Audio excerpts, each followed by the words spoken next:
Hello बच्चों, so the question here is how does energy varies in an oscillating pendulum? Express how many times potential energy and kinetic energy attain maximum in an oscillation. ठीक है, तो एक single oscillation में कितनी बार जो हमारी potential energy होती है और काइनेटिक एनर्जी, ठीक है, वो मैक्सिमम होती है. ओके, सो ये चीज हमने बताना है इसे. ठीक है, सो देखो जो सबसे पहली चीज है दैट इज की काइनेटिक एनर्जी, मतलब कितनी बार वेरी होती है एनर्जी एक ऑसिलेटिंग पेंडुलम में. सो की कॉन्सेप्ट जो हम यहाँ पे यूज करेंगे that is energy of an oscillating pendulum. ठीक है, एक ऑसिलेटिंग पेंडुलम की एनर्जी के बारे में हमने बात करनी है. ठीक, सो देखो मान लो कि मेरे पास ये एक ऑसिलेटिंग पेंडुलम है.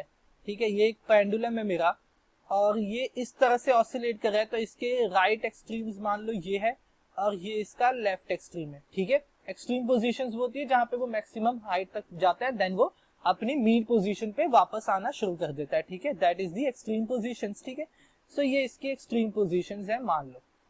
ठीक, ये क्या है मेरा एक ऑसिलेटिंग पेंडुलम.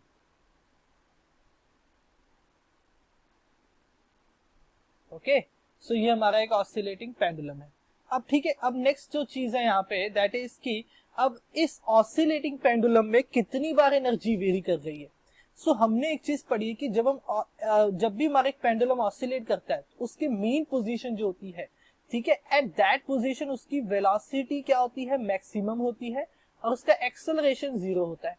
कहाँ पे, मीन पोजीशन पे. और एक्सट्रीम पोजीशंस जो होती है उसकी, यानी कि ये पोजीशंस, ये दोनों पोजीशंस, ठीक है, इन दोनों पोजीशंस पे उसकी एक्सेलरेशन क्या होती है, मैक्सिमम होती है एंड वेलोसिटी क्या हो जाती है, 0 हो जाती है.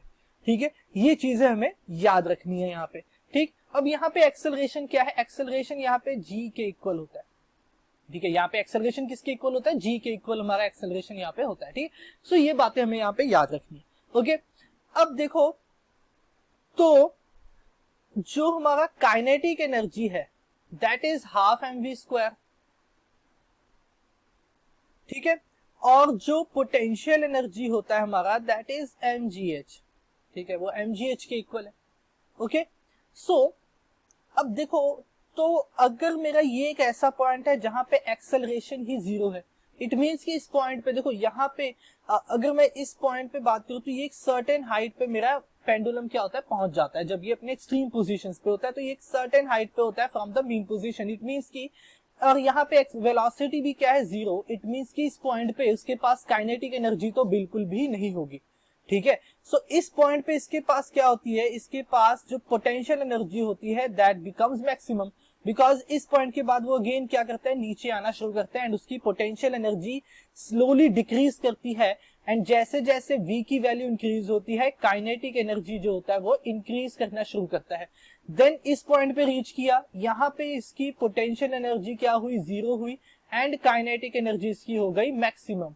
ठीक है, अब ये क्या करेगा, अब अपने लेफ्ट एक्सट्रीम की तरफ मूव करेगा. सो जैसे जैसे लेफ्ट एक्सट्रीम की तरफ मूव करेगा इसकी वेलोसिटी क्या होगी, डिक्रीज होगी.